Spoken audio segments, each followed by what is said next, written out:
잘 오셨습니다. 우리 자리에서 일어서시겠습니다. 오늘은 특별히 반년을 돌아보면서 감사하는 맥주 감사 주일입니다. 우리 이렇게 한번 고백하겠습니다. 모든 것이 감사입니다. 네, 자, 우리 하나님 앞에 기도로 나가겠습니다.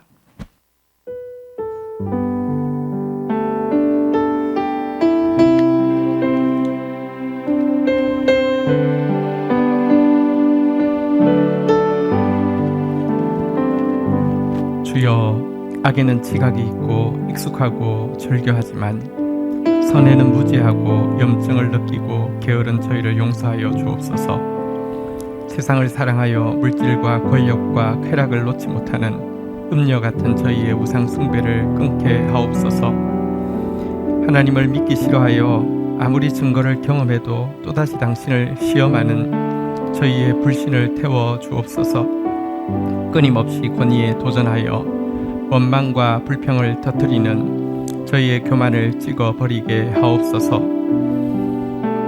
이 같은 악 대신 선으로 저희 안에 가득 채워지게 하옵소서. 저희의 행동은 정의로 채워져 가난한 자, 헐벗은 자를 돌아보게 하시고 포로된 자, 갇힌 자를 자유하게 하옵소서. 저희의 마음은 인자로 채워져 누구를 대하든지 주님의 연민과 친절로 품을 수 있게 하옵소서. 저희의 습관은 겸손으로 채워져 잠시 선을 행하고 그치는 자가 아니라 끝까지 선한 일에 열심내는 특별한 하나님의 통로가 되게 하여 주옵소서.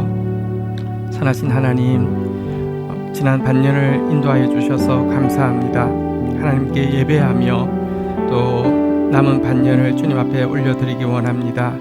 충만하게 임재하여 주셔서 감사가 넘치게 하여 주시고 믿음이 넘치는 시간 되게 축사하여 주옵소서. 예수 그리스도의 이름으로 기도 올립니다. 아멘. 네, 함께 박수 치시면서 기쁜 마음으로 찬양하시겠습니다.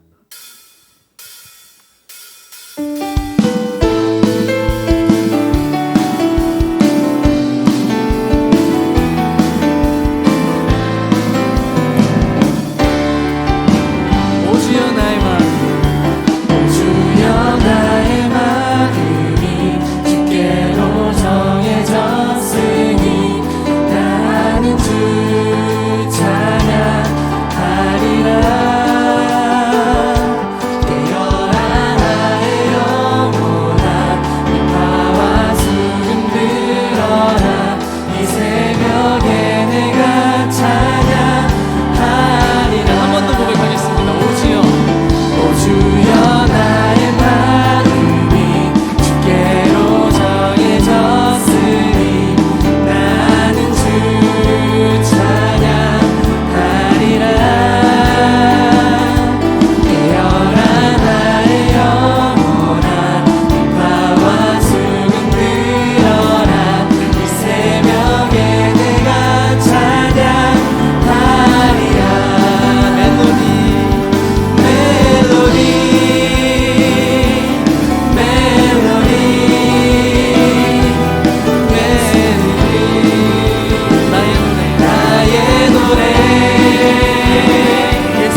말라. 보라새 일을 행하시리니 이제 곧 나타내리라.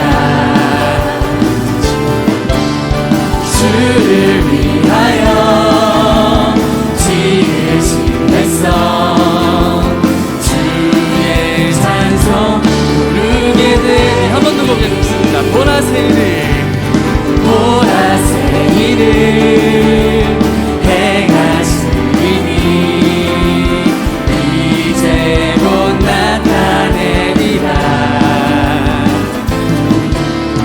주를 위하여 지으신 백성 주의 찬송 부르게 되리. 아멘. 할렐루야. 영광의 박수 올려드리겠습니다. 우리 자리에 앉아서 함께 찬양하시겠습니다.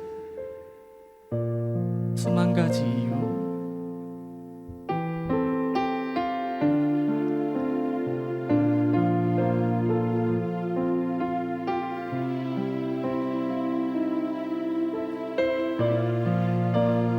찬양받기 합당한 주님을 찬양하겠습니다.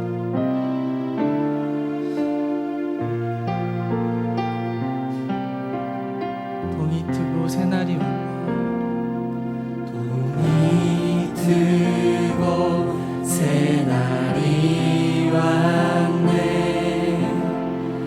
다시 주를 찬양할 시간. 그 무슨 일에도 또 어떤 장애에도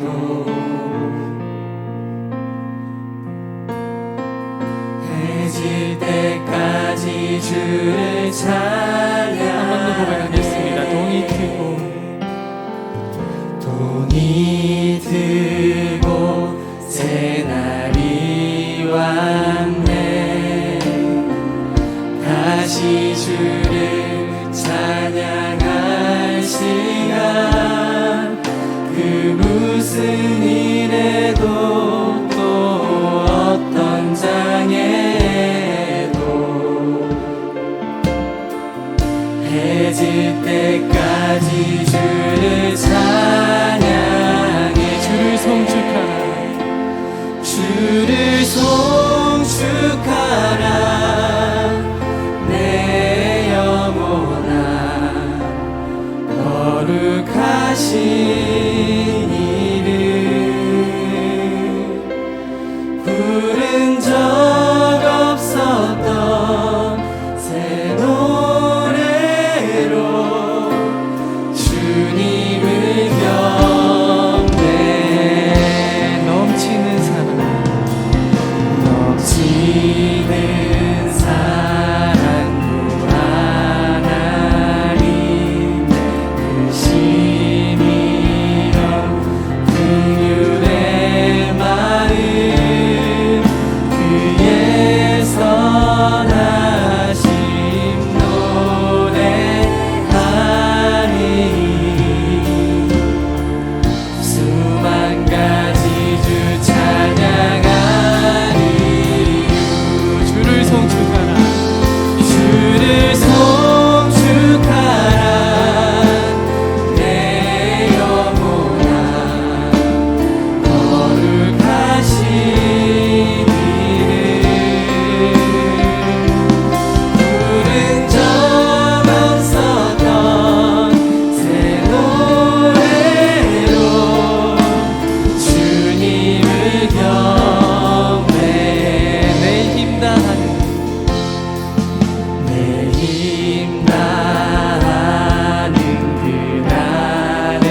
위해서 함께 기도하는 시간 갖겠습니다. 기도하시겠습니다.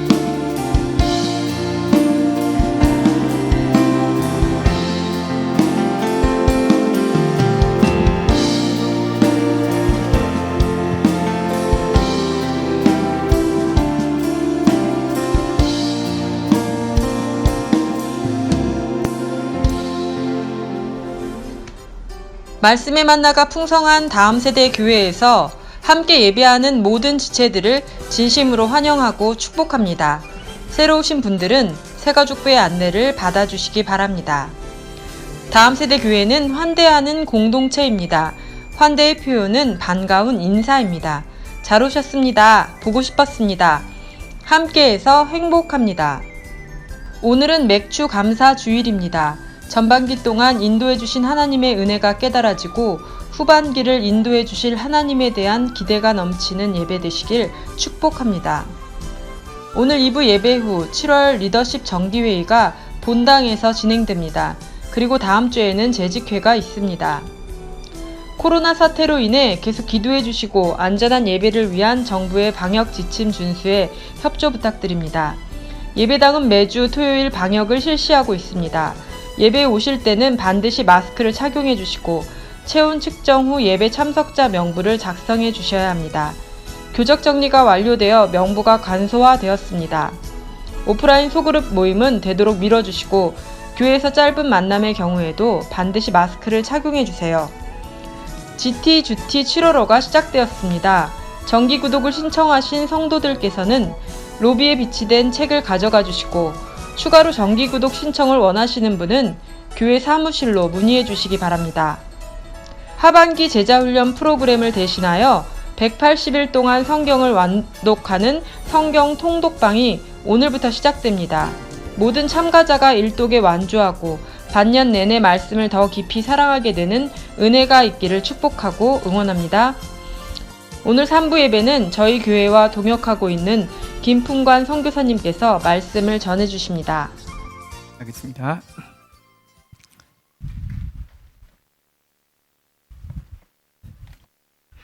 하나님 감사합니다. 지난 반년 동안도 저희들을 붙들어 주셔서 감사합니다. 참혹한 코로나 가운데에서도 예배를 지켜주셔서 감사합니다.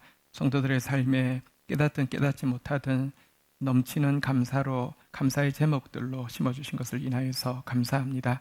이 시간 하나님 앞에 나오면서 사랑을 고백합니다. 믿음을 고백합니다. 헌신을 결단합니다. 저희들의 예물을 흠양하여 주시며 하나님 나라 위하여서 하나님의 사랑을 이 땅 가운데 심는 일을 위하여 깨끗하게 사용되어지게 하여 주옵소서.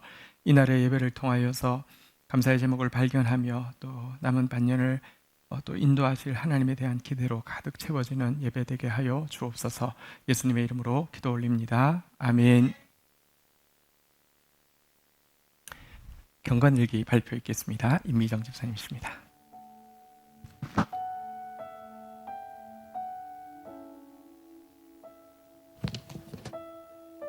안녕하세요. 7월 2일 목요일 에스겔 17장 9절에서 18절 말씀, 두 독수리 비유의 뜻. 오늘은 두 독수리 비유를 통해 시드기야가 바벨론의 징계를 피하려 인간적인 방법으로 애굽을 끌어들이다 결국 예루살렘이 완전히 황폐해질 것을 보았다. 하나님은 심판 중에도 긍휼을 베푸시려 유다를 선처해 주셨지만 그들은 하나님이 택하신 징계 앞에서 묵묵히 있지 아니하고 애굽을 의지하며 하나님과의 언약까지 깨뜨렸다. 삼자의 시선으로 보면 참으로 어리석고 답답하다. 그러나 그것은 나의 모습이다. 그런 징계 아래 있을 때 난 얼마나 믿음이 없을지, 얼마나 하나님을 향해 반역을 표출할지 알 것 같다. 인간적인 방법이 아니라 하나님의 뜻을 구해야 한다는 말씀은 수백 차례 들었지만 난 여전히 선택의 기로에선 손익을 따지고 인맥을 동원한다. 내가 고난 중에 있을 때 하나님이 나를 불쌍히 여기시는구나. 나를 더 아름답게 해주시려 하는구나. 그런 하나님의 선택에 순종하고 감사하는 자가 되기 위해 오늘도 말씀을 묵상하고 간구한다. 감사합니다. 네. 말씀의 거울 앞에서 우리에게 있는 고통이나 또 징계를 새롭게 볼 수 있는 것, 이것이 얼마나 큰 축복인지 모릅니다. 오늘은 맥주 감사 주일입니다. 반년을 되돌아보면서 감사를 발견하고 또 하나님의 은혜로 감사가 넘쳐나는 시간이 되기를 축복합니다. 오늘 우리 공동체에 주실 말씀은 룻기서 1장 19절에서 22절 말씀입니다. 우리 한 절씩 교독하고 시작하도록 하겠습니다. 룻기서 1장 19절. 이에 그 두 사람이 베들레헴까지 갔더라. 베들레헴에 이를 때에 온 성읍이 그들로 말미암아 떠들며 이르기를 이가 나오미가 아니냐, 이가 나오미냐 하는지라. 나를 나오미라 부르지 말고 나를 마라라 부르라. 이는 전능자가 나를 심히 괴롭게 하셨음이니라. 21절 제가 읽겠습니다. 내가 풍족하게 나갔더니 여호와께서 내게 비어 돌아오게 하셨느니라. 여호와께서 나를 징벌하셨고 전능자가 나를 괴롭게 하셨거늘 너희가 어찌 나를 나오미라 부르느냐 하니라. 22절 읽겠습니다. 시작. 나오미가 모압 지방에서 그의 며느리 모압 여인 룻과 함께 돌아왔는데 그들이 보리 추수를 시작할 때에 베들레헴에 이르렀더라. 아멘. 맥주 감사절에 전통적으로 읽는 성경이 있습니다. 그것은 룻기입니다. 왜냐고 하면 룻기의 배경은 맥주, 그러니까 보리 추수라는 말이죠.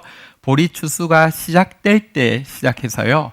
보리 추수가 마치고 이제 타작마당에서 알곡을 탈고 갈 때를 배경으로 쓰여진 책이기 때문에 그렇습니다. 특별히 이 이야기의 주인공인 나오미 룻은요. 또 이 기간 동안에 가장 놀라운 감사의 제목을 발견하고 가장 아름다운 감사의 고백을 터뜨리는 주인공이 되었기 때문에 이 맥주 감사절에 읽는 성경이 룻기인 것입니다. 그런데 사실 이 이야기가 시작하는 오늘 본문에 보면 감사의 제목이 아니라 사실은 굉장히 슬픈 고백으로 시작함을 알게 됩니다. 베들레헴이 고향이었던 나오미가 베들레헴으로 돌아왔을 때 사람들이 보고 깜짝 놀랐습니다. 이러기를 이가 나오미냐? 쟤가 나오미 맞아? 어떻게 얼굴이 저렇게 사갔어? 저렇게 변했어? 나오미 맞아? 사람들이 다 충격받을 정도였습니다. 사실 고향에 10년 만에 돌아왔습니다. 쫄딱 망해서 돌아왔습니다. 사람들도 얼굴만 보고도 충격을 받습니다. 이 일 앞에서 자존심이 상할 만도 하고요. 또 뭔가 이렇게 가장하거나 위장하거나 포장할 수도 있을 것 같은데요. 이 사람들의 말 앞에서 도리어 그는 두 가지로 자신에 대해서 고백을 합니다. 첫 번째 고백이 20절에 나옵니다. 20절 보도록 하겠습니다. 같이 읽겠습니다. 시작. 나오미가 그들에게 이르되 나를 나오미라 부르지 말고 나를 마라라 부르라. 이는 전능자가 나를 심히 괴롭게 하셨음이니라. 이건 너 나오미냐? 이야기할 때 이야기했습니다.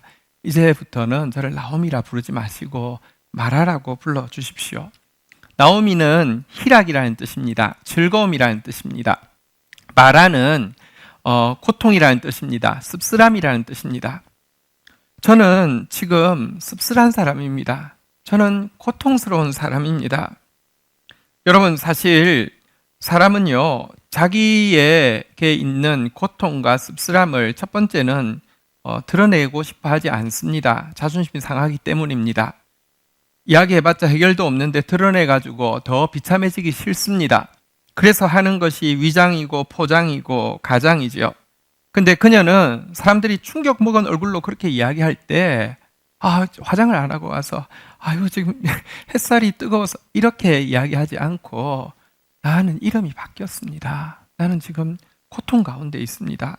나는 씁쓸함 가운데 있습니다. 라고 자기의 이 고통에 대해서 정확하게 인정하고 있습니다. 위장하고 있으면 거기에 에너지를 쓰게 됩니다. 인정하면 그때부터 이 고통에 대해서 치료받을 수 있는 여력이 생기게 됩니다. 그녀는 나옴이라 이 마라라고 인정하고 있고요. 21절에 보면 또 한 가지 고백을 하고 있습니다. 같이 읽겠습니다. 시작. 내가 풍족하게 나갔더니 여호와께서 내게 비어 돌아오게 하셨느니라.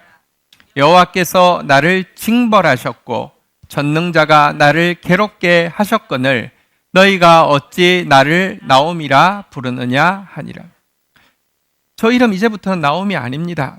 그 이유는 제가 지금 고통스럽고 씁쓸하기 때문입니다 라고 인정하는 것을 넘어서 더 나아가서 나는 지금 여호와의 징벌 가운데 있는 존재이기 때문입니다.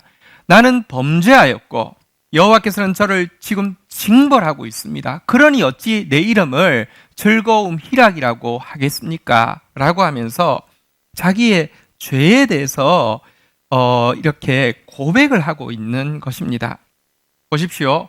고통스럽습니다, 씁쓸합니다 라는 인정까지 했다 하더라도 죄를 고백하지 않으면 어떻게 되느냐고 하면요, 그때부터는 나의 고통과 씁쓸함으로 다른 사람의 동정을 유발하거나 동정으로 사람들을 조종하기가 쉽습니다.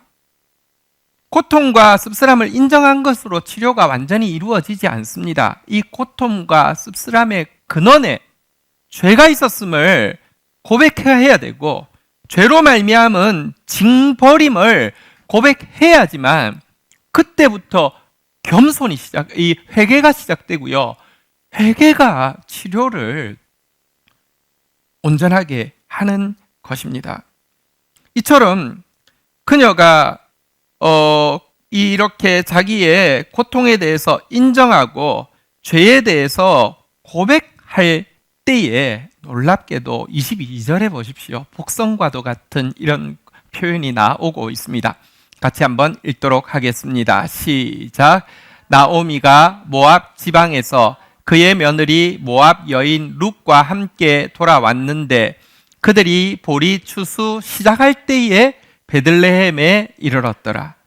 놀랍게도 그런데 이것저것 생각 안 하고 타이밍 맞춘 게 아니라 내가 정말 고통스럽고 씁쓸합니다 라고 인정하고 내가 정말 죄를 범했습니다 라고 고백하면서 그냥 하나님 앞에서 죽어도 하나님 앞에서 죽겠다는 마음으로, 여러분 회개라 내가 잘못했다고 빌 테니까 무조건 잘 되게 해주세요는 회개 아닙니다. 회개라 내 죄를 인정하면 그 결과를 하나님께 맡기는 것입니다. 그녀는 타이밍 계산하고 온 게 아닙니다.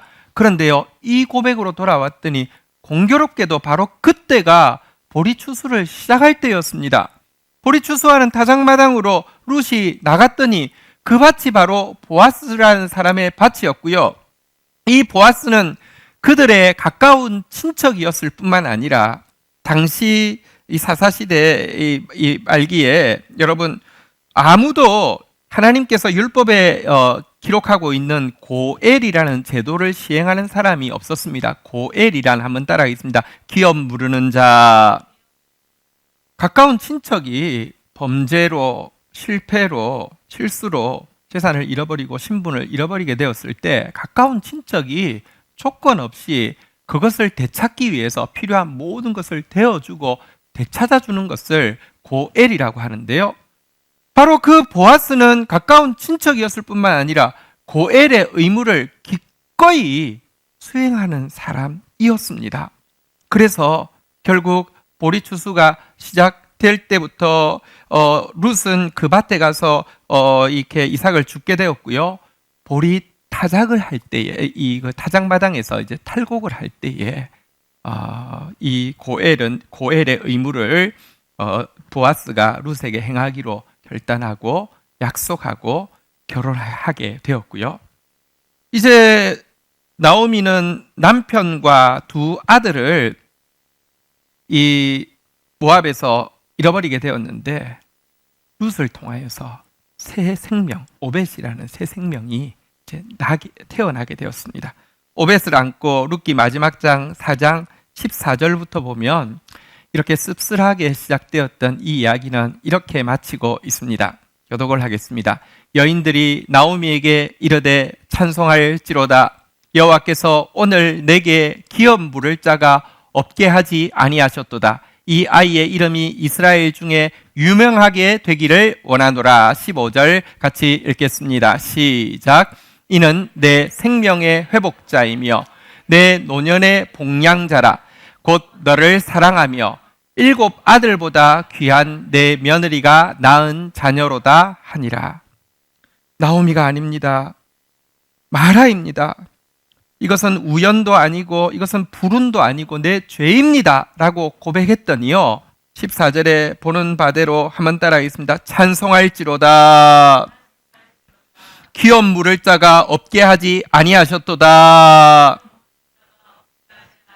고엘이 너희 집에 있다고. 그 시대에 한 번도 보지 못한 고엘이 너희에게 있다고. 이 고엘, 기업 물을 자는 예수 그리스도를 구약에서 가장 선명하게 상징하는 단어이기도 합니다. 예수 그리스도께서 너를 찾아왔다, 이런 표현이죠. 내 아이의 이름이 유명하게 되기를 원하노라고 그랬는데, 이 오벳이 바로 다윗의 증조 할아버지입니까? 할아버지가 되잖아요.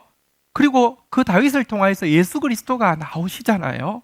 예수 그리스도에게 연결되어졌지요. 정말 15절에 나온 대로 생명의 회복자, 노년의 복량자가 되었고요.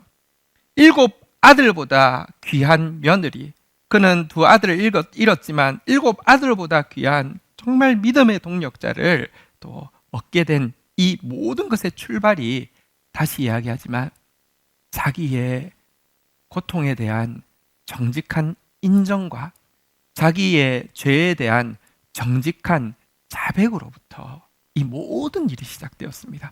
치료가 시작되었고 회개가 시작되었고 하나님이 이미 예비하고 있던 회복과 구원을 맛보게 되었다는 것입니다. 성경에 보면 이 마라라는 이름이 등장하고 있는 곳이 있습니다. 출애굽기 15장 23절입니다. 출애굽기 15장 23절 한번 볼까요? 같이 한번 읽도록 하겠습니다. 출애굽기 15장 23절 제가 읽겠습니다.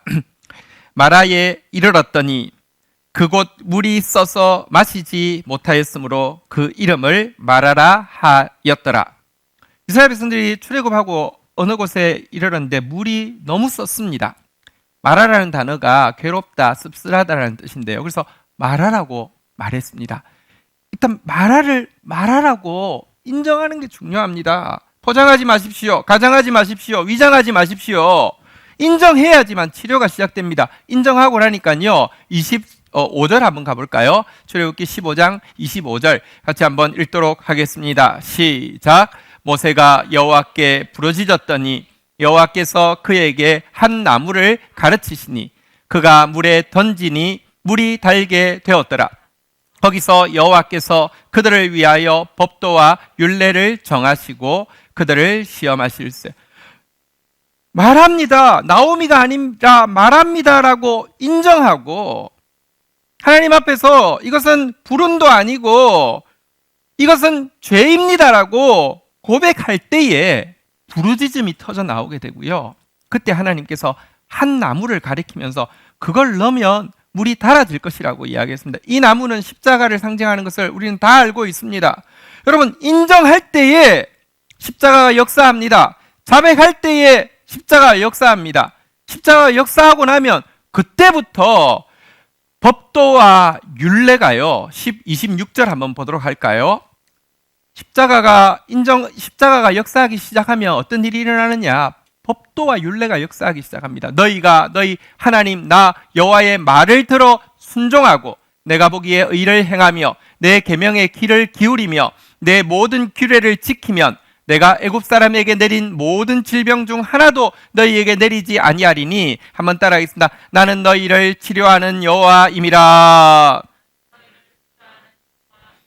다시 오늘 말씀을 정리를 하면 이렇습니다.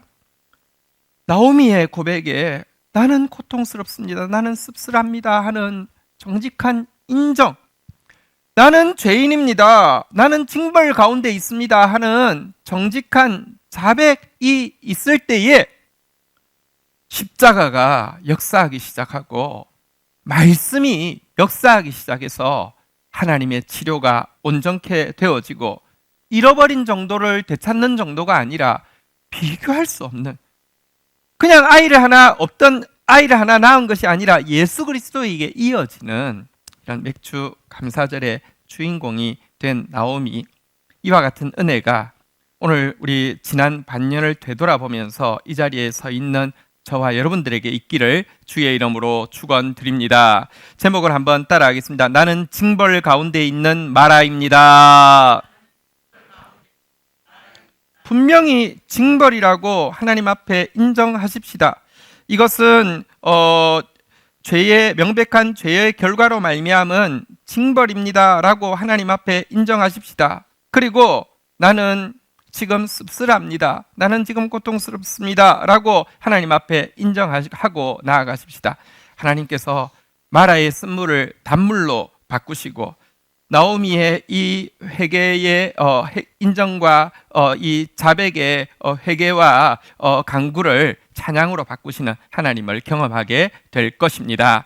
저는 오늘 이 맥주감사절을 지나면서 이와 같은 나는 마라입니다, 나는 씁쓸합니다 라는 고백을 하다가 가장 달콤한 하나님을 만난 한 분의 이야기를 또 나누는 것으로 오늘 나머지 시간을 같이 좀 나누려고 합니다. 나는 천국을 보았다라는 책 이야기입니다. 아주 감명 깊게 읽은 책, 또 굉장히 많은 인사이트를 받은 책인데 좀 나누고 싶습니다. 천국에 대한 책들이 많은데 제가 이번 책 사서 본 이유는요, 이분 알렉산더라는 분이신데요, 이분은 15년간 하버드 의대에서 신경외과 전문의로 이렇게 이제 재직을 한 분이십니다. 특별히 뇌 쪽에 대해서 아주 전문가에서요, 유명한 뇌과학 학술지에 150편 이상 논문이 기재되어 있고요. 실은 그의 아버지가 하버드 출신의 뇌과학자고 그의 아들도 이제 뇌과학을 전공하고 있는 완전 3대가 의사 가정인 가문입니다. 그는 뇌에 대해서 공부하는 게 인생의 최고의 행복이고 소명이었고 그 일과 결혼했다고 할 정도로 뇌 쪽에 아주 조예가 깊은 전문가이신데요. 이분이 죽게 되었다가 천국을 보고 이제 쓴 책이기 때문에 조금 더 관심이 있어서 보게 되었습니다. 일단 그분 이야기를 좀 하도록 하겠습니다. 이분 알렉산드라는 분인데요, 과학자이긴 하지만 교회는 다니는 사람이었습니다. 성공회 쪽 교회를 다니고 있었는데요, 대신에 크리스마스하고 부활절에다가 플러스 한두 번 정도 더 가는 그런 이제 신자셨습니다. 왜냐고 하면 그의 아버지가 아까 뇌 쪽의 의사라고 했잖아요. 그런데도 그 2차 대전 때 그 뉴기니와 또 필리핀 그리고 한국전에 군의관으로 참여하면서 너무 비참한 그 현실들을 직시하고는 영혼에 대해서 깨닫고 신앙생활을 잘 했고요. 그리고 이 신앙의 표출로 실은 입양을 둘 했는데 이 아들은 친아들은 아니고 입양한 아들입니다. 그래서 입양을 했는데 둘을 했는데 자기 누나하고 자기를 입양을 했는데 그 이후에 또 아이가 생겨서 또 동생 둘이 이제 있는 이런 이제 가정인데 너무 사랑받았기 때문에 이 부모로부터 이어받은 신앙이기 때문에 신앙생활을 하기는 했습니다. 거의 안 나가지만 그리고 이 가끔 뭐 천국을 보았달지 이런 이야기를 하는 것에 대해서도 의사지만 그렇게 부정하고 싶은 마음이나 뜯어 말리고 싶은 생각도 없었다고 합니다.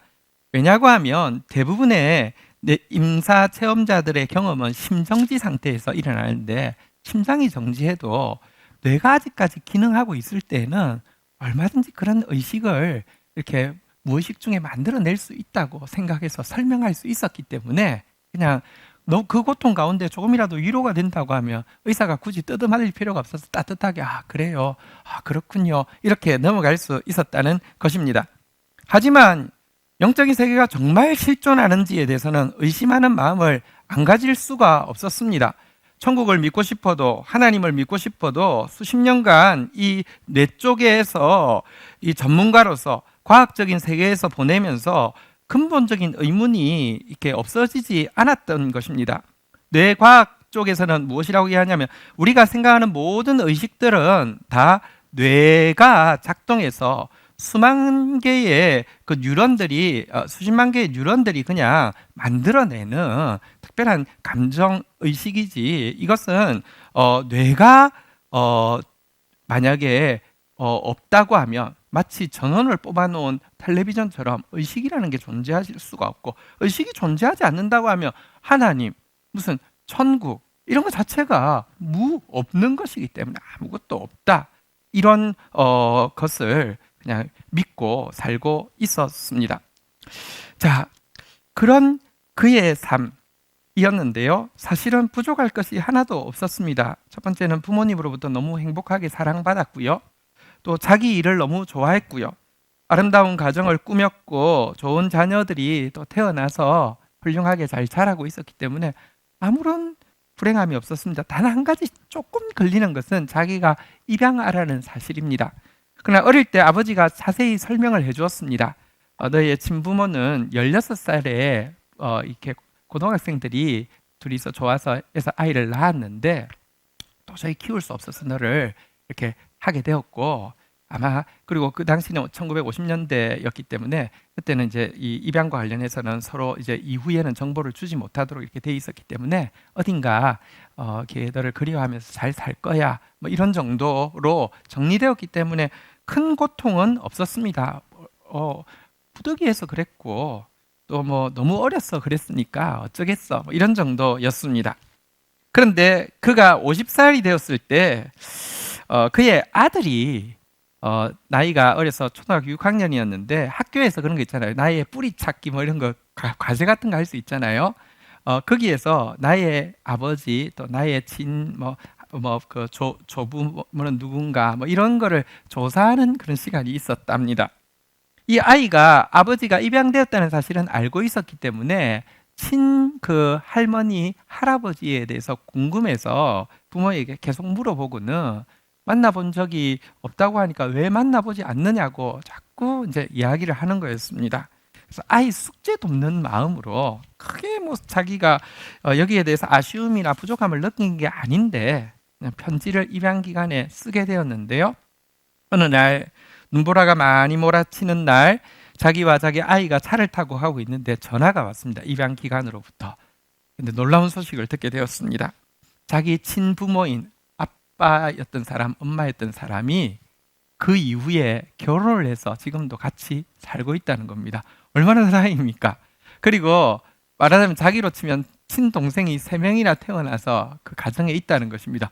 얼마나 이렇게 막 그 뭐랄까요, 비행 청소년들이 막 자기를 낳고 버렸다 이거보다 그때 막 사랑해서 결혼 이렇게 했지만 키울 수 없었는데 이후에 그 약속을 지키고 결혼해서 가정을 이루고 있다 얼마나 행복합니까? 그런데 그 다음 소식이 그래서 이제는 만날 수 있구나 생각했는데 그런데 그 동생 중에 큰 딸에게 연락이 되었는데 딸이 이야기하기를 자기 그 형제 중에서 한 딸이 죽었는데 이 딸의 죽음 때문에 지금 부모님이 너무 상심해 계신 상태여서 지금은 부모님이 만날 마음이 없을 겁니다. 만나지 않는 것이 좋겠습니다. 라는 것이 그 입양기관에서 들은 이야기를 이제 전화를 한 것입니다. 눈보라가 내리는 날 이제 이 전화를 듣고는 아들은 뭐 무슨 일이냐고 어디냐고 이렇게 이야기하니까 아니 별일은 아니고 그냥 못 찾았대 이렇게 하고 끊었는데요. 전화를 끊는 순간 지금까지 자기는 괜찮다고 생각했는데 갑자기 자기가 태어날 자격이 없었으며 자기는 아무에게도 사랑받고 있지 않다는 생각이 자기를 확 덮치게 되었습니다. 친부모가 멀쩡히 살아 계신데 그들이 자기를 만나기를 거절했다는 사실이요. 자기 존재를 삼킬 만큼 자기의 직업과 자기 현재 가지고 있는 이렇게 가정과 지위 모든 것을 삼키는 고통으로 와닿았다는 것입니다. 그래서 그때부터 7년간 심각한 우울에 이렇게 봉착하게 되었습니다. 헤어나올 수 없는 멀쩡한데 다 모든 것이 멀쩡한데 뭔가 존재 자체가 부정당했다는 고통을 속에 살게 되었다는 것입니다. 그때 7년쯤 되니까 그의 자녀들뿐 아니라 그의 이제 그 입양한 가정의 그 누나와 그 동생들까지 나서서 다시 한번 용기를 내어서 편지 쓰라고, 한번 만나야 된다고, 이걸 만나지 않고는 해결이 안 된다고, 그래서 편지를 썼는데요. 이번에는 그 친부모로부터 연락이 왔습니다. 만나자고. 만났습니다. 7년 만에 만났습니다. 너무 공포와 두려움 가운데 만났겠지요. 그런데 만나고 났을 때 그 만남이 너무 따뜻했습니다. 실은 그 어머니가 50년 만에 이제 50년이 지나서 만나는 것이 43세에 이제 아들이 숙제를 냈군요. 예, 어쨌든 50년 만에 만나는 만남인데 그 만남에서 어머니가 이런 이야기를 했다고 합니다. 마지막으로 너를 입양 보낼 수밖에 없어서 입양 보내는 날 너의 머리에 손을 얹고 마지막으로 하나님께, 하나님, 이 아이가 사랑받고 있음을, 영원히 사랑받고 있음을 기억할 수 있도록 도와주세요. 이렇게 기도하고 이 아이를 보냈다는 이야기를 하고요.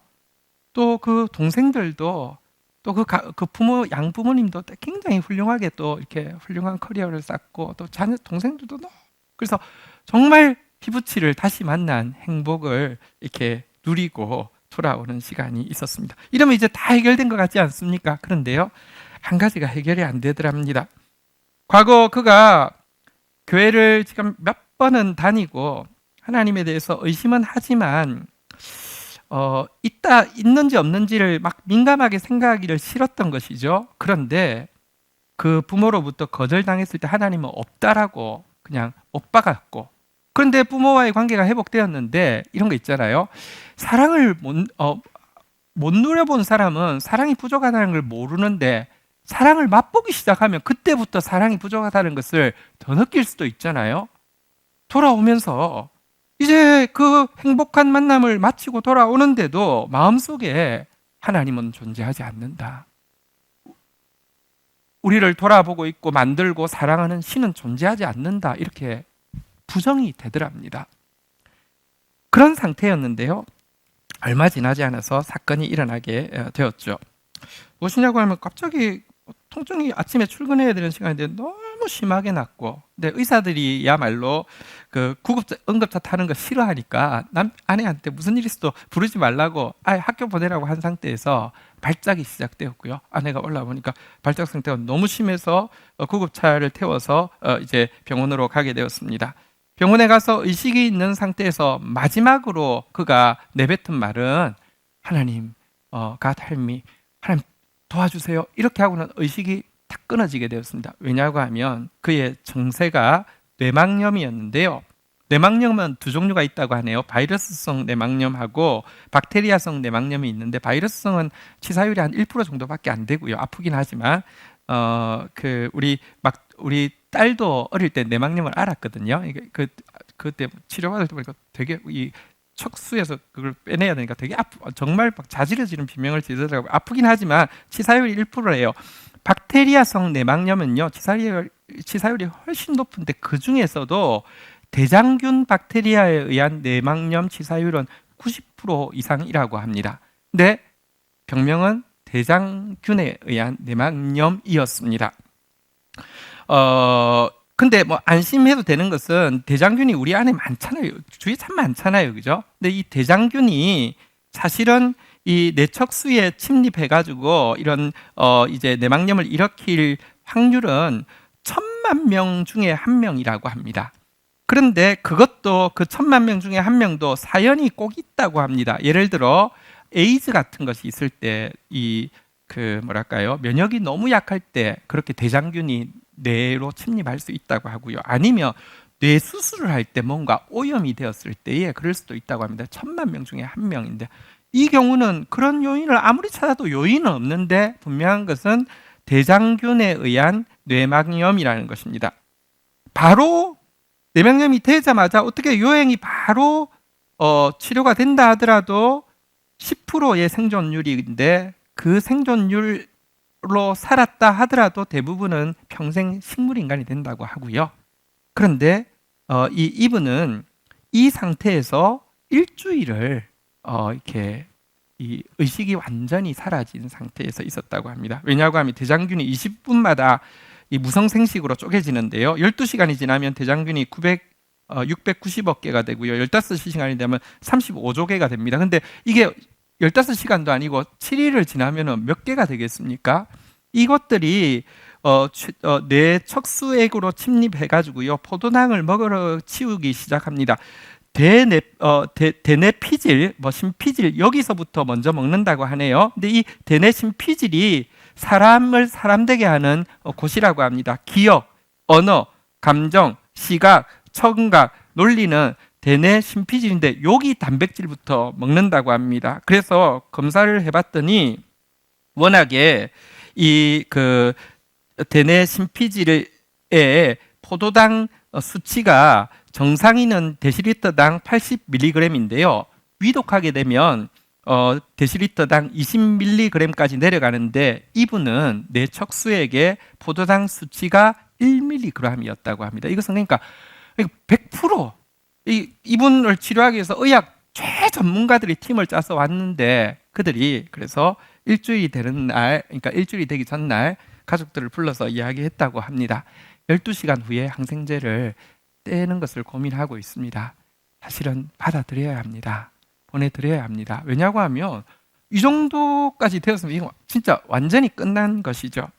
그리고 이렇게 되면 예를 들어 임사체험도 불가능한 것이 의식이 있어야 임사체험을 할 때 의식을 주관하는 내 대뇌 심피질이 하나도 남지 않은 상태니 어떻게 의식이라는 것이 존재하겠습니까?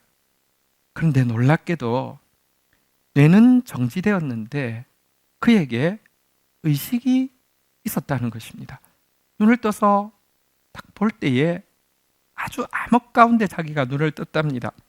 근데 암흑은 암흑인데 아무것도 안 보이는 암흑이 아니라 뭔가가 보이더랍니다. 비유를 어떻게 했냐고 하면 여러분 젤리 아시죠?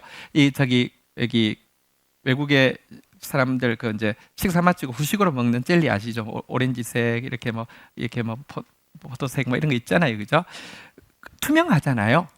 근데 젤리처럼 근데 젤리 만약 색깔이 아주 탁한색 젤리라고 하면 컴컴하긴 하지만 그래도 안에 투명하잖아요, 그죠? 그것처럼 뭐가 보이긴 보이더랍니다. 하지만 보이긴 보이는데 흐릿하고 희미하고 숨 막힐 것 같은 느낌이 들었고요. 냄새는 배설물 냄새, 피냄새, 구토물 냄새 같았고요. 형체들이 주위에서 막 떠오르는데 떠오르는 형체들은 추악하고 험악해 보였고요. 소리는 괴이한 동물이 내는 고통스러운 신음소리나 날카로운 소리 같은 것들이 막 들리더랍니다. 그런데 이상한 것은 그 세계가 이런 그 냄새, 소리 그리고 형체의 이 세계가 이상하리만큼 자기에게 익숙하고 모든 소리, 냄새, 이 형태가 자기가 이미 잘 알고 있는 것 같고 자기가 직접 내뱉고 있는 것 같고 자기가 언제까지나 그곳에 있었고 앞으로도 언제까지나 그곳에 있을 것처럼 느껴지더라는 것입니다.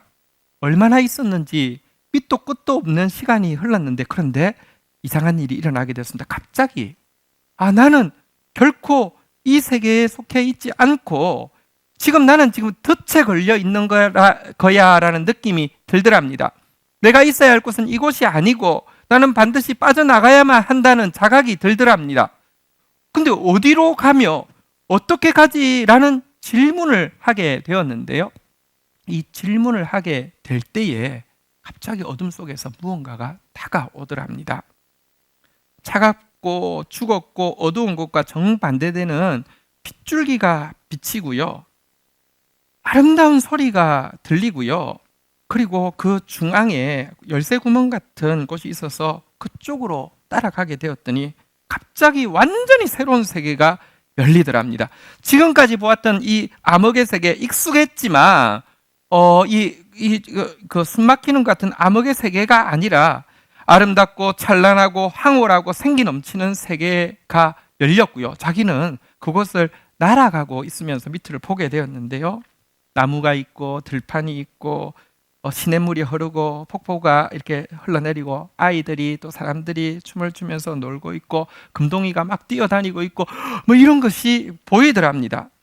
근데 이게 자기가 스스로 인지가 되더랍니다. 이것은 환상이 아니라 이건 실제야. 무아치 무엇이라고 비유하냐고 하면 옛날에 라디오에 주파수가 안 맞으면 찌찌찌찌거리면서 음악 나오잖아요. 그래도 자꾸 듣다 보면 익숙해서 그냥 음악 다 들을 수 있고 따라 부를 수도 있잖아요. 근데 누군가 주파수를 정확하게 맞추어서 음악이 선명하게 나오면 그동안 내가 들었던 음악이 엉터리였다는 걸 알고 이 노래가 이 맛에 듣는 거구나를 알잖아요. 그것처럼 자기가 그곳에 갔을 때 이게 지금 무슨 환상이 아니라, 왜냐고 하면 일단 의식이 없으면 뇌라는 기계가, 지금 현대의학계는 그 뇌라는 발전기가 의식이라는 걸 만든다고 이야기를 하는데, 뇌가 없어졌으면 의식이 존재할 수 없잖아요. 그죠? 근데 지금 자기가 느끼는 것은 그냥 환상이 지금 만들어지는 게 아니라 참된 실제를 그곳에서 지금 보게 되었다, 이런 느낌이 들더라는 것입니다. 그때 한 여인이 천사처럼 자기에게 나타나서 자기를 바라보면서 눈빛으로 자기를 바라보는데요. 그 여인의 눈빛을 보는 순간 사랑의 모든 요소를 다 포괄하면서도 훨씬 더 따뜻하고 순수하고 진실한 눈빛으로 자기를 보는 그 느낌 앞에서 내가 이 눈빛 하나면 내가 정말 살 가치가 있었어 라는 느낌이 들 정도의 따뜻한 눈빛을 보내면서 이렇게 말하더랍니다. 당신은 진실로 사랑받고 있습니다. 당신은 영원히 사랑받고 있습니다. 아무것도 두려워할 필요가 없습니다 라고 이야기하면서 여기서 많은 것을 보여줄 것이지만 돌아가서는 결국은 돌아가게 될 것이라고 이야기를 하고는 그가 이제 이 세계를 여행할 때에 이 여인이 함께 하더랍니다. 자, 이제 들어가서 본 세계를 한마디로 이야기하면 사랑인데요. 완전한 사랑, 조건 없는 사랑과 연민이 가득 차 있는데, 그곳에서 본 모든 것은 독립되어 있었지만 하나도 떨어져 있지 않고 모두가 서로 연결되어 있더랍니다. 그리고 그 연결이 이 모든 사랑의 근원이신 하나님에게 연결되는데 그 사이에 한치의 틈도 없을 정도로 연결이 돼 있더라는 것입니다. 이때 그 하나님과 연결되는 느낌은 자기가 친부모를 만났을 때 느꼈던 그 재회했을 때 느꼈던 느낌과 소름 끼칠 정도로 유사하지만 비교할 수 없이 강렬한 느낌을 그것을 통하여서 받게 되었고요. 그 사랑을 딱 경험하고 나니까 과거에 있었던 어두움의 시간들마저도 그 하나님의 사랑이 필요하다는 사실을 깨닫고 그 하나님을 만나고 싶어 하는 열망을 가지게 하고 그 하나님을 알고 싶고 닮고 싶고 그 하나님의 자녀로서 그것을 흘려보내게 하는 훈련이었다는 사실을 알게 되었다는 것입니다. 과거의 모든 어두움마저도 무의미한 어두움이 아니었으며 그 순간에 있던 그 자리에서도 그 하나님의 사랑으로부터 한치도 끊을 수 없다는 사실이 느껴지는 희열을 느꼈다는 것입니다. 그가 세상으로 다시 돌아와서 자기의 이 느낌을 뭘로 표현할 수 있을까 하다가 읽은 책, 17세기 기독교 시인인 헨리 본이라는 사람이 쓴 19절 하나가 자기 마음에 와닿았답니다. 한번 따라하겠습니다. 하나님 안에는 깊지만 눈부신 어둠이 있다. 하나님 안에는 깊지만, 칠흑같이 깊지만, 깊은 어둠이지만 눈부신 어둠, 사실은 그 어둠도 하나님과 자기 사이를 절대 갈라놓을 수 없는 어둠이 있다, 이런 표현을 했는데, 그 하나님의 사랑을 받고 보니까 그 모든 것마저도, 그것마저도 깊음도 그리스도의 예수의 사랑에서 우리를 끊을 수 없다라는 이 고백이 깨달아지더라는 것입니다. 그리고 그곳에서는 공부하는 방식이 세상의 공부 방식과 너무 다르다는 것도 알게 되었답니다. 이분도 세상에서 공부 잘한 사람이잖아요, 그죠? 근데 그곳에는 질문이 있으면 답이 바로 떠오르는데 이게 학습을 하는 게 아니라 바로 깨달아지고 그걸 외우는 게 아니라 바로 새겨지는데, 이렇게 얻은 영적 지식에 비하면 과학적, 물리학적, 의학적 자기가 평생 갈고 닦은 지식은 먼지 입자 한 톨에 지나지 않더라라는 것을 그곳에서 깨닫게 되었다는 것입니다. 자, 그런데요, 이 느낌을 이제 막 받고 있을 때 이야기를 하더랍니다. 이제 돌아가야 될 때가 되었다고. 그런데 그때 자기는 자기 평생의 최고의 슬픔을, 내가 다시 왜 돌아가야 되냐고. 내가 다시, 왜냐하면 의식이 완전히 사라진 상태에서 보통 임사체험하고는 좀 다르게 자기가 누군지를 알거나 자기 가족이 뭐 누구나 이런 건 하나도 의식이 없었더래요. 근데 그냥 돌아가야 된다고 할 때 내가 왜 돌아가야 되냐고 무한한 고통과 슬픔을 느끼고 이제 느끼는데, 갑자기 마음이 안정이 되면서 돌아와서 7일 만에, 곧 다시 말하면 항생제를 떼고 이제 사망 처리를 하기 직전에 의식이 돌아왔습니다. 돌아와 보니까 6명의 사람들이 자기를 둘러싸고 가족들이 전부 기도하고 있었던 것입니다. 그 기도가 자기를 돌아올 수 있는 힘을 주었고요. 그리고 회복되어지고 나서 교회에 다시 갔는데, 교회에 딱 들어서는 순간 작지만 자기가 천상에서 체험했던 그것들이 작은 미니어처처럼 교회 속에 다 들어와 있는, 천상의 빛과 천상의 음악과 천상의 따뜻함이, 천상의 이 교통함이 있는 것을 발견하고 그가 신앙을 온전히 회복하게 되었습니다. 그는 돌아왔을 때 그의 아들이 이제 내가 본 걸 이야기하겠다고 하니까, 아들도 의학 공부를 하고 있었으니까, 뇌의학 공부를 하고 있었으니까 이야기했답니다. 아버지, 심지어 엄마한테도 이야기하지 마시고 아빠가 경험한 것을 전부 다 기록할 때까지는 아무도 만나지 마시고 아무도 무슨 책도 보지 마시고 하고 기록하십시오 라고 이야기를 해서 다 기록하게 되었고요. 그리고 나서 이제 그는 의학의 병원에 남아있는 많은 임사체험의 기록들을 다시 한번 다 검토해보고 또 성경을 보면서 자기가 체험한 바가 성경에서 어떻게 되어 있는지를 이렇게 발견하고 또 이렇게 나누는 사람이 지금 되었습니다. 나는 천국을 보았다. 1권, 2권이 있는데요. 강력하게 추천합니다. 참 좋은 책이었습니다. 그는 이제 뇌가 의식을 만들어내는 발전기가 아니라, 사실 의식은 하나님으로부터 오는 것인데 뇌는 그것의 밸브나 아답트 버튼에 지나지 않는다. 여러분, 발전기가 꺼지면 아무것도 없는 것이지만, 여러분 그 밸브가 잠긴 거는요, 밸브가 잠겼을 뿐이지 없는 게 아니잖아요. 의식은 하나님으로부터 오는 것임을 그는 경험하였고요. 또 이 세상에 남은 이 시간들은 바로 이 하나님을 의 사랑을 경험했으니 이 하나님의 사랑을 나누고 이 하나님의 생명을 나누는 게 그의 사명이다라고 하는 일을 하고 있는 사람이 되었습니다. 그러나 어쨌든 그의 이 천국의 아름다움을 보는 출발은, 첫 번째는 자기가 버림받았다는 그 의식 때문에 고통했던 시간, 육신의 부모를 만나도 채워지지 않는 바로 그것으로부터 시작되었고요. 그리고 한 가지만 더 이야기하면, 죽은 여동생 사진을 그 원가족이 이제 임사 체험 이후에 4개월 이후에 보내왔답니다. 근데 죽은 여동생의 사진을 보는 순간 바로 그 여동생이 천상에서 자기를 인도했던 바로 그 여인이었음을 너무나도 선명하게 인지할 수 있었다고 합니다.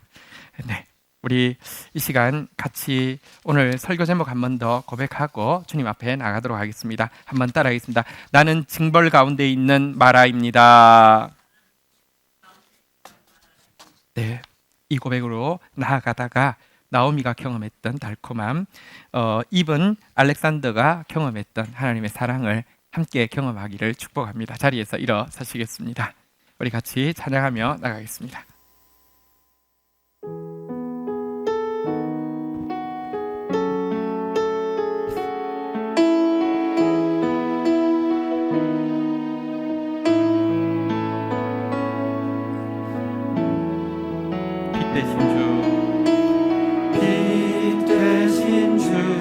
어둠 가운데 비추사 내 눈 보게 하소서.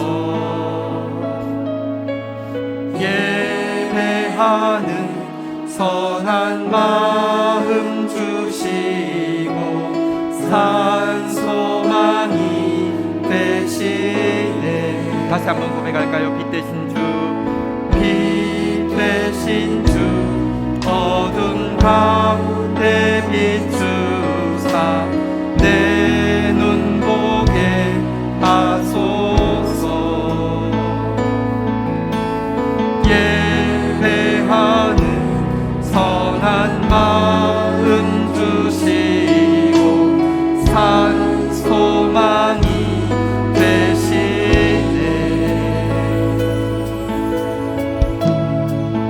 나 주를 경배하리 엎드려 절하며 고백해 주 나의 하나님.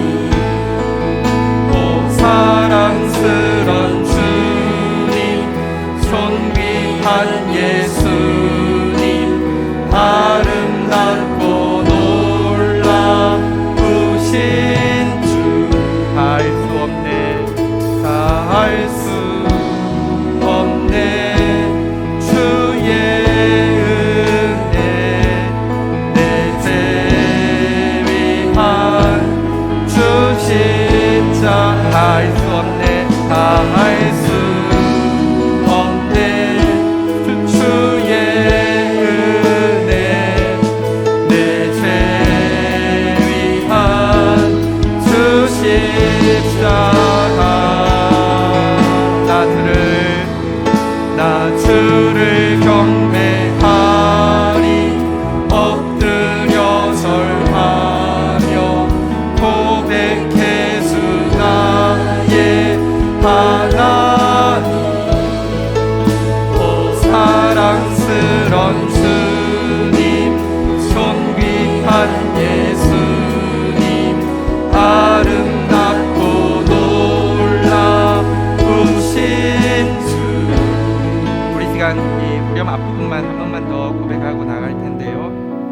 내가 말하라고, 내가 징벌 가운데 있다고, 내가 씁쓸하며, 내가 고통스러우며, 내가 죄 가운데 있다고 고백하다가 참빛, 참사랑을 하나님으로부터 발견하고 그 눈으로 지난 6개월을 되돌아보고 그 눈으로 앞으로 올 6개월을 또 소망하는 이런 시간, 이런 기적이 일어나기를 축복합니다. 다시 한번 고백하며 나아가도록 하겠습니다. 빛 되신 주, 빛 되신 주 어둠 가운데 비추사 내 눈 보게 하소서. 예배하는 선한 마음 주시고 산 소망이 되소이. 만유의 주님 높임을 받으소서. 만유의 주 높임을 받으소서. 영광 중에 계신 주 겸손하게 잡고 전한 이 땅에 사랑의 본태로 오신 주님, 어둠도 그 어떤 것도 끊을 수 없는 사랑으로 우리와 함께 하시는 주님. 나 주를 경배하리 엎드려 절하며 고백해 주 나의 하나님.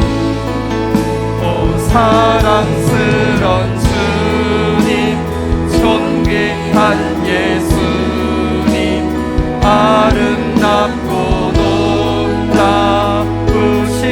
나 주를 경배하리, 나 주를 경배하리 엎드려 절하며 고백해 주 나의 하나님.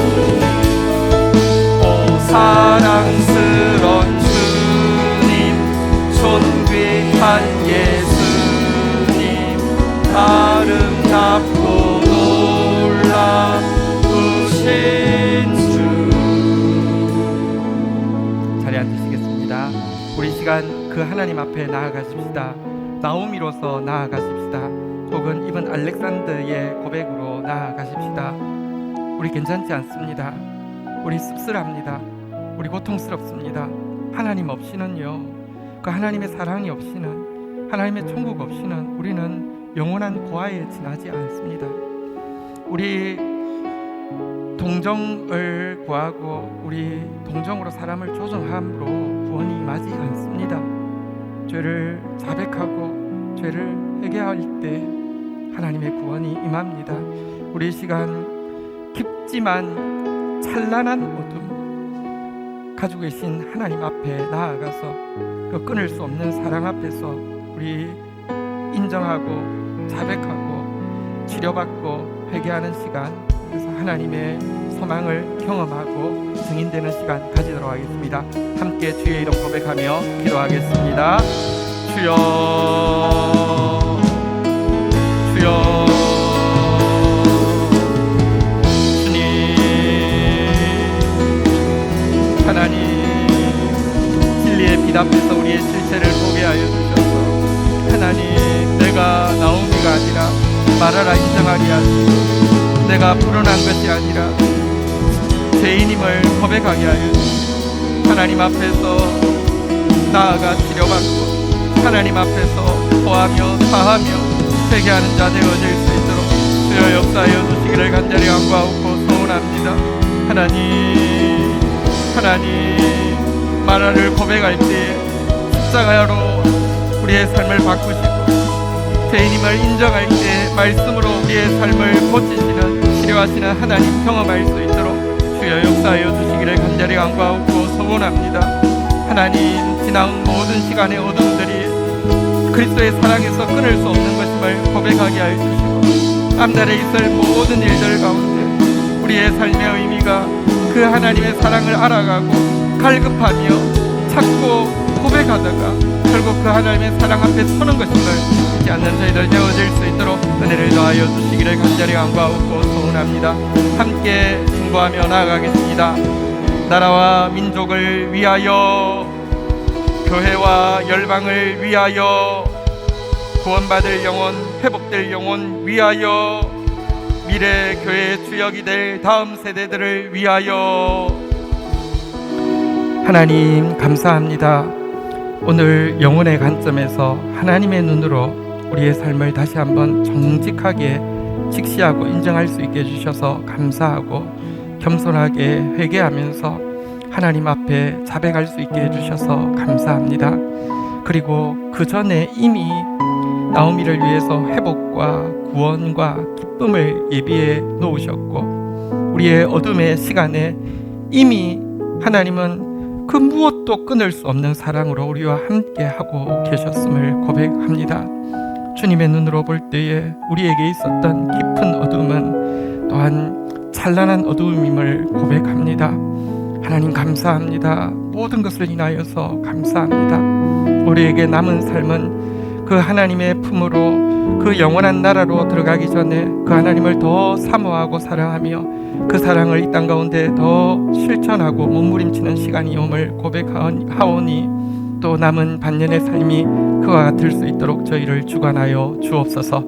예수 그리스도의 이름으로 기도 올립니다. 아멘. 광고 말씀드립니다. 우리 성경 통독방이 오늘부터 시작입니다. 오늘 7장 이제 읽는 것으로 시작하는데요. 무려 62분이 신청을 하셨어요. 워낙 방 하나로 시작하려고 했다가 4방으로 시작합니다. 세워진 우리 방장님들 감사드리고요. 또 하나님 도우셔서 우리 그 62분이 다 성경 완독할 뿐만 아니라 그냥 율법적으로 읽었다는 만족이 아니라 여러분 읽고 있으면서 GT하면 더 깨달아지고요. GT가 깨달아지면 성경이 더 보고 싶어지고 시너지가 날 겁니다. 기대합니다. 우리 모두 완독할 수 있도록 서로 격려하고 축복해 주시기 바랍니다. 예배 이후에 리더십 정기회의가 바로 진행이 되겠습니다. 다음 주에는 우리 성도들 참여하는 재직회가 있겠습니다. 우리 자리에서 한번 일어서셔서요. 우리 서로 한번 이렇게 인사하겠습니다. 오늘 맥주 감사절입니다. 한번 축복하겠습니다. 모든 것이 감사입니다. 네, 함께해서 행복합니다. 네, 감사합니다. 축도하겠습니다. 여호와는 내게 복을 주시며 너를 지키시기를 원하며 여호와는 그 얼굴을 내게 비추사 은혜 주시기를 원하며 여호와는 그 얼굴을 내게로 향하여 드사 평강 주시기를 원하노라. 주 예수 그리스도의 은혜와 아버지 하나님의 사랑과 성령의 교통하심이 너희 무리와 함께 계실지어다. 아멘. 감사합니다.